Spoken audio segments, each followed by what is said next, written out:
Bonjour à tous et merci d'être venus pour nous voir pour cette dernière session. On sait que 18 h c'est pas facile et qu'on est en concurrence avec le prix d'Aquitaine, donc merci. Et pour vous remercier, on vous a préparé une super présentation. Donc, on va vous présenter un projet d'innovation qui a été initié par la RATP il y a de cela à peu près 1 an et sur lequel la société Feedbox, représentée ici par Brendan, nous accompagne. Donc on vous a... Ouais, tu peux passer... Ouais, super. Ouais. On vous a préparé justement alors une petite présentation, on a essayé de mettre le bon curseur pour avoir l'aspect métier, on va vous raconter un petit peu l'histoire derrière le projet et concrètement à quoi ça sert. Et on vous a préparé un petit peu un aspect technique aussi pour que vous puissiez rentrer chez vous en ayant eu des réflexions intéressantes et d'actualité. On vous a d'ailleurs préparé quelques éléments innovants dans le projet qu'on a jugé bon de partager avec vous et sur lesquels vous pourrez peut-être trouver des synergies avec des problématiques que vous rencontrez. Avant de commencer, par curiosité, je voudrais savoir s'il y a des utilisateurs réguliers de la RATP dans la salle. Quelques-uns. C'est bien, vous allez peut-être pouvoir justement faire des liens avec, lors de la démo qu'on va faire. Alors ouais, tu peux mettre... Alors je vais laisser Brendan présenter dans un premier temps la société Feedbox. Merci.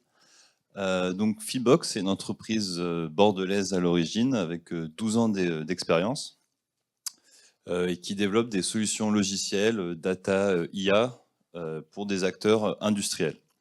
Et notamment, il les accompagne dans toutes les étapes d'un projet data, du cadrage du besoin jusqu'à la mise en production, en passant par le développement et le déploiement. Et les projets ont pour but généralement d'accélérer la transformation digitale des acteurs industriels et d'optimiser leurs opérations. Donc peut-être aussi un petit mot à propos de un petit mot sur la RATP. Donc beaucoup de gens associent la RATP avec le métro parisien, c'est vrai, mais pas que. On est le 3e transporteur mondial. Donc on est un transporteur multimodal, c'est-à-dire qu'on va vraiment exploiter tous les modes de transport, y compris ce qu'on appelle les mobilités douces ou les mobilités qui sont liées au dernier kilomètre. On est le premier exploitant au monde de métro automatique, notamment via notre filiale RATP Dev qui est présente à Los Angeles, à Sydney, à Singapour. On est également une des seules sociétés dans le monde qui a procédé à l'automatisation de lignes de métro qui sont déjà en activité. Donc, je pense notamment à la ligne 4 ou à la ligne 1. Et il faut savoir que la RATP, c'est plus de 70 000 collaborateurs avec une diversité de métiers incroyable, puisqu'on a plus de 270 métiers. Donc on n'est vraiment pas qu'un exploitant ferroviaire. Aujourd'hui, on est présent dans près de 5 continents et sur 14 pays, notamment via notre filiale RATP Dev. Et donc, pour commencer, je vais vous raconter un petit peu l'histoire derrière le projet qui a démarré il y a maintenant près de cela 1 an. Donc nous, à la RATP, on a une mission de délégation de service public, donc on a la mission de transporter des gens dans la région Île-de-France, et forcément derrière, avec les impératifs qui en découlent, pour nous, la sécurité est une priorité, donc on a vraiment l'objectif 0 incident. Et donc pour assurer ce 0 incident, on a notamment une unité au sein de la RATP qui va s'occuper de ce qu'on appelle, nous, dans le jargon un petit peu RATP, les matériaux roulants, qui sont en fait concrètement les trains, les RER, les tramways, et qu'on regroupe sous une même appellation.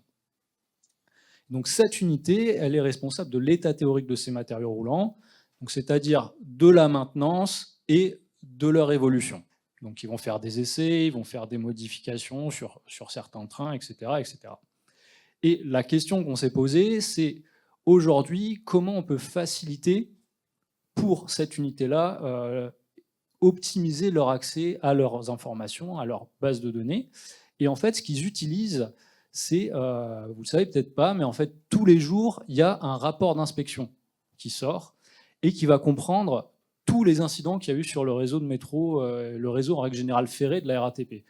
Concrètement, par exemple, vous avez à Porte de Champéret, sur la ligne E3, un problème de porte qui ne se ferme pas, et en fait, bah, vous allez avoir un rapport qui sort, qui dit à 18h21 sur la ligne 3, porte de Champéret, problème de porte, et qui compile tous les problèmes de la journée. Et ce rapport, il sort de manière quotidienne, et depuis cela, près de 20 ans. Donc on a quand même une bonne base de données à exploiter, beaucoup de potentiel.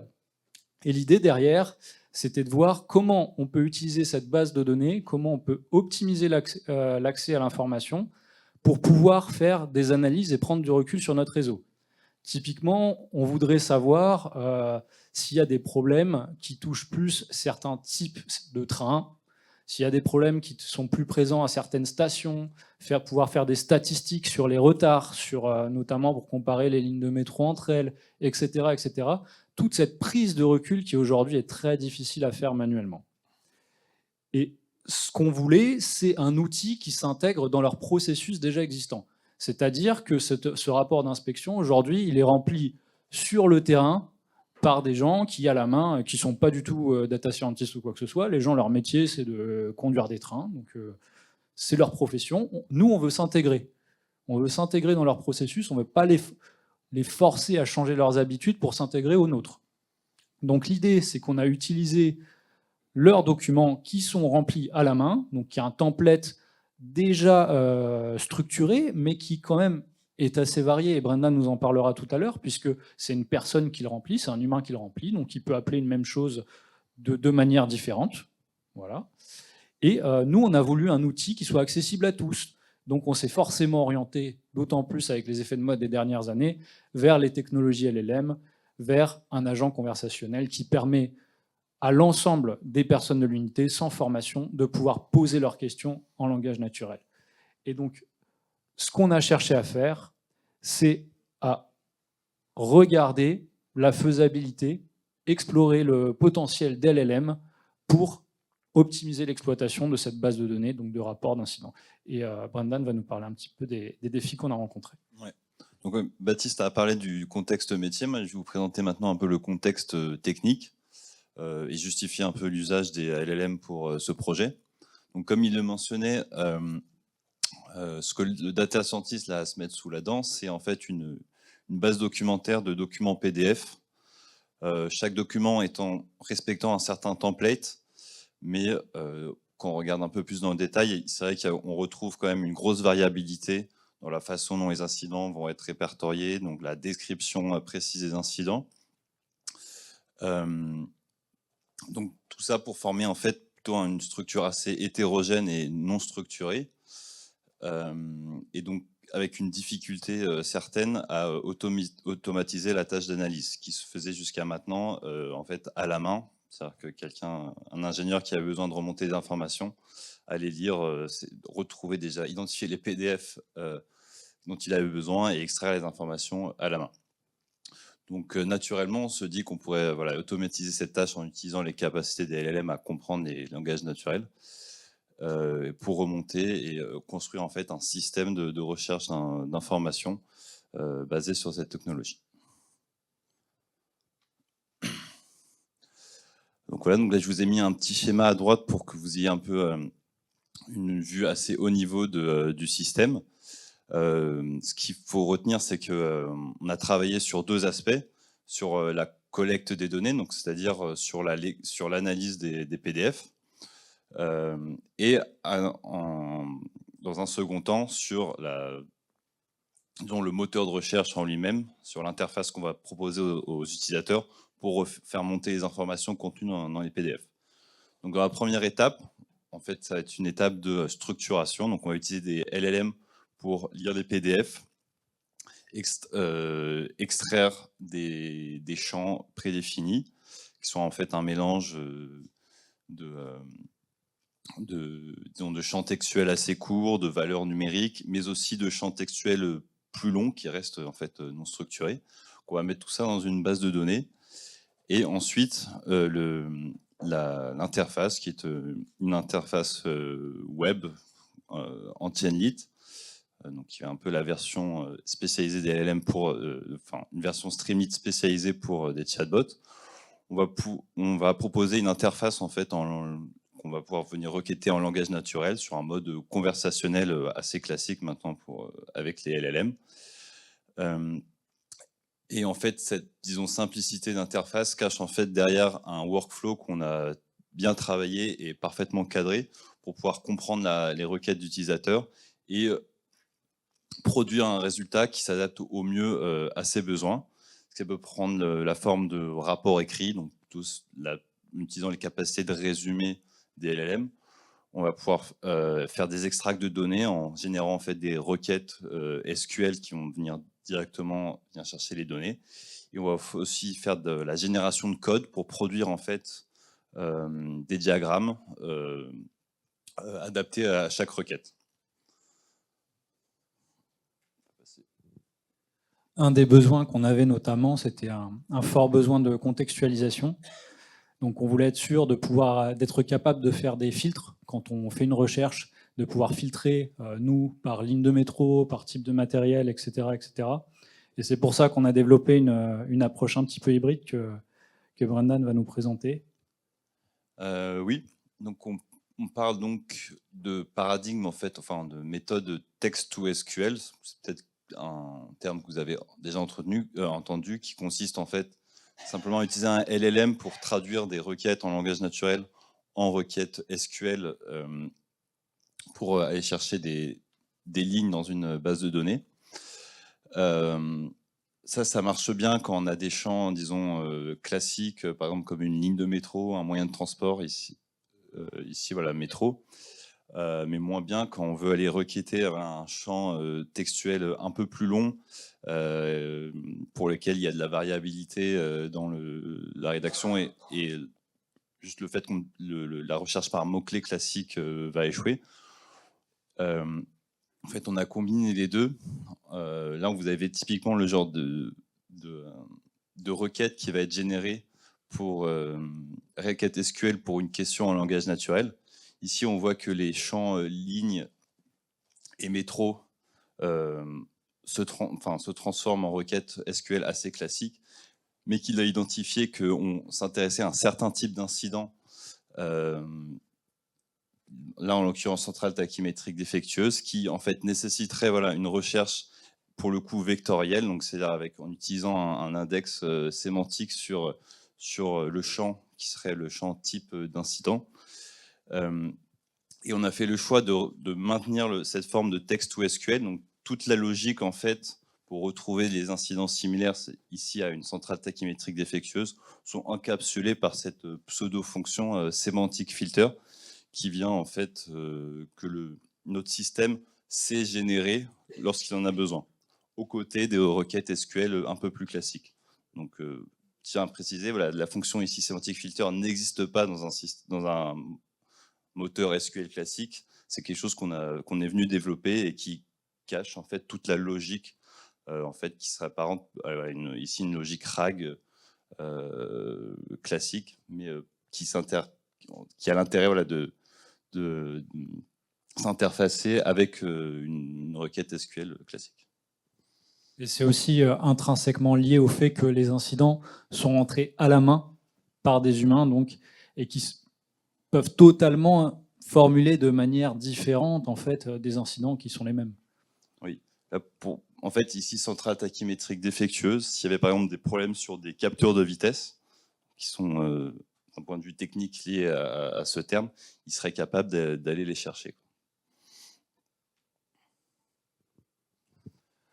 Donc, on trouvait aussi que c'était intéressant de partager avec vous aussi nos échecs, des choses qui n'ont pas forcément marché. Et en ce moment, on parle beaucoup d'approche agentique. On l'a vu déjà dans la présentation juste avant, si vous y aviez assisté. Nous, on a essayé au début d'utiliser des agents. On a essayé notamment la fonction chain de LangChain.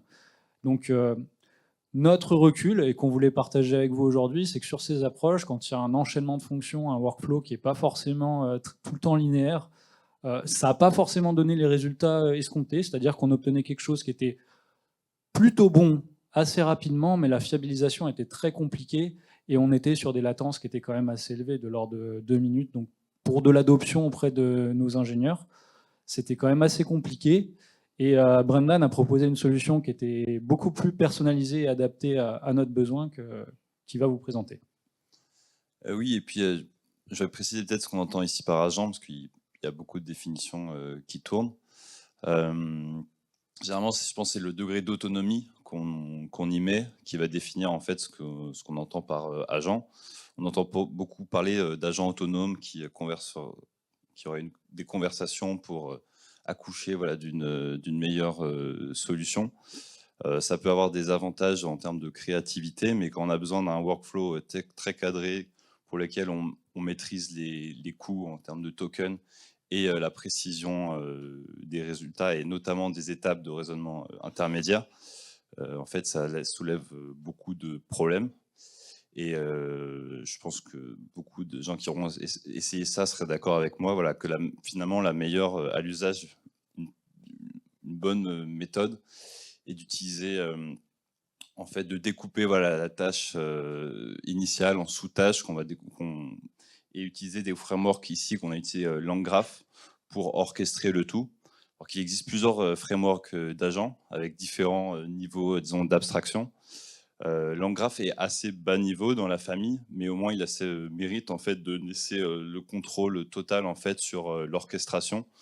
Il va aussi proposer quelque chose qui est assez sympathique par rapport à juste LangChain, parce que oui, LangGraph est issu de l'écosystème LangChain.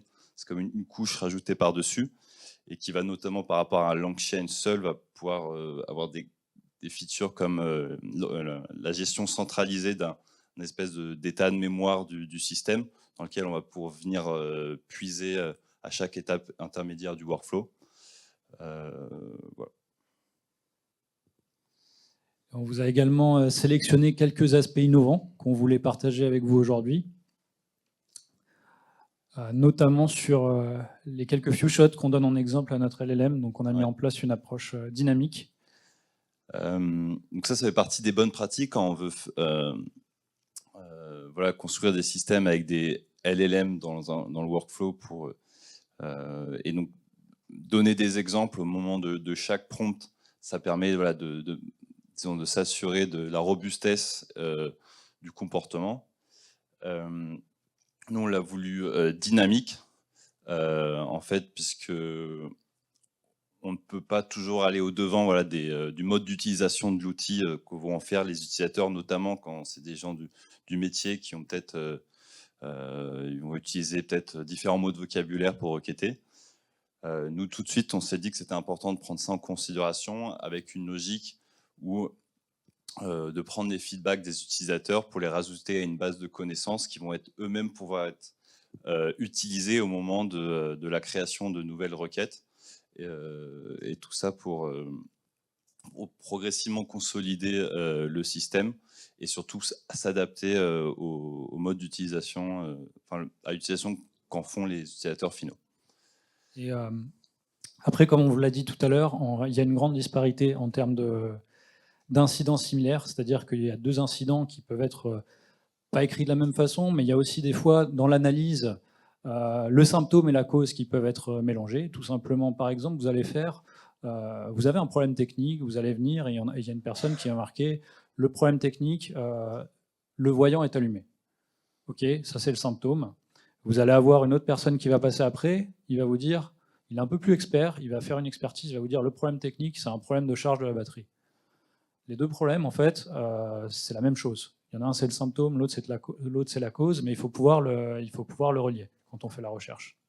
Et donc, on a mis en place un système de clustering, peut-être que tu veux le présenter. On a encore quelques minutes, je crois, avant la démo. Non? Il reste 10 minutes, question comprise. 11 minutes. Ok, je fais ça très rapide. Donc là, c'est en fait un peu plus en détail comment on a implémenté la recherche sémantique. Normalement, voilà, dans le paradigme Oracle classique, on utilise l'espace des embeddings avec une distance donnée. Pareil, en pratique, on peut y trouver plein de défauts et en fait, notamment d'aller chercher des exemples qui, en point de vue de la distance, sont, disons, pas très loin, mais en fait, d'un point de vue métier et proximité métier, en fait, pas forcément si cohérent. Donc, une solution qui a très bien marché, c'est de faire en fait un clustering en amont, dans lequel on peut contrôler et surtout visualiser le résultat avec des techniques de réduction de dimension. Et en fait, au moment où on va chercher des incidences similaires, on va travailler plutôt sur des clusters. Donc, on a aussi travaillé sur la labellisation de ces clusters. Et on va travailler au niveau de ces clusters plutôt qu'au niveau des échantillons eux-mêmes qui sont plus bruités, quoi. Et ça augmente de façon significative la robustesse des résultats qui vont remonter voilà, de cette recherche sémantique. Et alors pour conclure, parce que sinon on va se faire engueuler, donc on a développé cet outil qui maintenant est en phase de test auprès de nos utilisateurs, qui transforme vraiment l'accès à l'information pour eux, hein, en la rendant plus accessible. C'est vraiment une solution opérationnelle qui ne nécessite pas de formation, puisqu'ils peuvent utiliser leur jargon de tous les jours, et via la technique des few shots, c'est compris. On a une approche hybride qui est très innovante et qui permet de rajouter une approche contextuelle où on peut faire des filtres. Et ça, c'est vraiment la grosse différence par rapport à une approche RAC classique. On a des techniques innovantes, notamment avec le clustering, qui nous permettent de retrouver tous les incidents similaires, même s'ils sont de manière sémantique séparés. Puis aujourd'hui, on a beaucoup de perspectives, avec notamment la création d'un pipeline d'ingestion pour avoir tous les jours le rapport qui est intégré, ou via d'autres tables, rajouter des informations et croiser les informations. Donc voilà, merci beaucoup pour votre attention, et puis on peut prendre quelques questions. Ouais, il nous reste 4 minutes pour les questions.